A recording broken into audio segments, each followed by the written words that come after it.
ওয়ানশাক্কাতিস সামাউ ফাহিয়া ইয়াউমাইযিন ওয়াহিয়া। আল্লাহ বলেন আসমান ফেটে যাবে। ফাহিয়া ইয়াউমাইযিন ওয়াহিয়া, আসমানটা সেদিন জীর্ণ হয়ে যাবে। ওয়াল মালাকু আলা আরজাইহা, আসমানের যত ফেরেশতা সবাই আসমানের কিনারায় চলে যাবে। আসমান ফেটে যাবে, জীর্ণ হয়ে যাবে। ওয়াহমিলু আরশা রাব্বিকা ফাওকাহুম ইয়াউমাইযিন সামানিয়া, সেদিন আপনার রবের আরশটা বহন করবে 8 জন ফেরেশতা। কয়জন ফেরেশতা? 8 জন ফেরেশতা আরশটা ধরে রাখবে। তো এটা আল্লাহ বলতেছেন।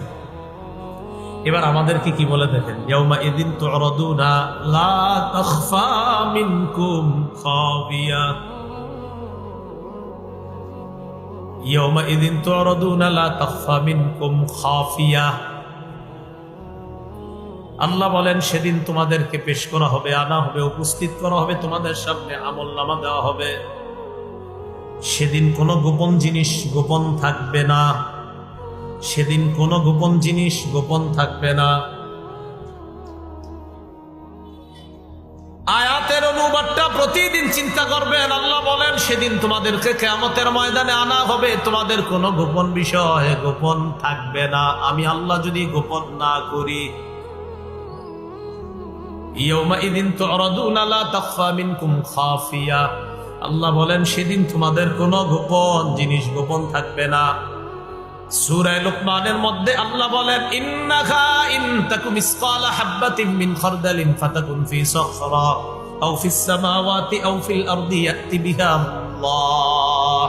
লোকমান হাকিম তার সন্তানকে বলে, সন্তান, সামান্য কোনো বস্তু যদি পাথরের মধ্যে থাকে, আসমানের মধ্যে থাকে, জমিনের মধ্যে থাকে, ইয়াতি বিহা আল্লাহ, ওই সরিষা পরিমাণ বস্তুটা কিয়ামতের ময়দানে আল্লাহ উপস্থিত করবে।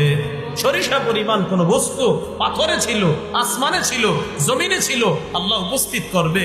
আপনার কোনো বিষয় গোপন থাকবে না। হ্যাঁ, আল্লাহ অনেক গোপন বিষয় কারো সামনে প্রকাশ করবে না, তবে পর্দার আড়ালে হলেও আপনারে বলবে, বান্দা করছো এগুলা, এগুলা করছো। 3 বার স্বীকৃতি নিবে, করছিলা? হ্যাঁ আল্লাহ করছিলাম তো। আচ্ছা তাহলে করছিলে এগুলা না? হ্যাঁ। ও ঠিক আছে, তো তোমার যে হালাত, কি অবস্থা হতে পারে, পর্দার আড়ালে নিয়ে আল্লাহ তাকে মাফ করে দিবেন। মাফ করার পর তাকে বলবে, থাক, তুমি কাউকে বলা দরকার নাই, যাও যাও, আমি তোমারে মাফ করে দিচ্ছি।